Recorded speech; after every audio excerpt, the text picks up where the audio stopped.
Hello সবাইকে। তো চলো, আজ ছিল হচ্ছে ষষ্ঠী। তার আগে জানি সবাইকে শুভ ষষ্ঠী। আর এইদিকে দেখো, আমি কিন্তু একদম রেডি হয়ে গিয়েছি। বিশ্বাস করো, এবছর আমার পুজোর কোনো প্ল্যান নেই, বাট কী বলবো, বাবা ফোন করে ডাকার পর আমি বেরিয়ে পড়েছিলাম, আমি আর আমার মা। তো চলে গিয়েছিলাম ফতেপুরে কিছু ঠাকুর দেখার জন্য।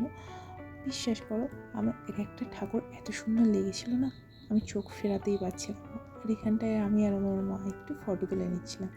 যতই চুল খেলিয়ে কালি মারার চেষ্টা করে না কেন, কারণ এতটাই গরম পড়েছিল, যার ফলে আমার চুলটা গুটিয়ে তুলতে হয়েছিল, আর কিছুই না। তারপরে কি এই শিখতে পারাতে এই ঠাকুরটা দেখার পর না, বিশ্বাস করো, আমি চোখ ফেরাতে পারছিলাম না। তোমরা দেখে বলো কি সুন্দর লাগছে না আমার মিষ্টি মাকে? সত্যি কথা বলতে আমারও খুবই ভালো লেগেছে। তারপরে চলে এসেছিলাম এখানে শিখতে পাই কিশোর সংঘতে আসার পর তো আরও ভালো লাগছিলো। তারপরে কি এখানে এক একটা করে ঠাকুর আমরা দেখে নিচ্ছিলাম। আর সত্যি বলতে শুধু ঠাকুর দেখলে হবে, কিছু তো খেতেও তো হবে বলো। তারপরে চলে এসে ফুড লাভার।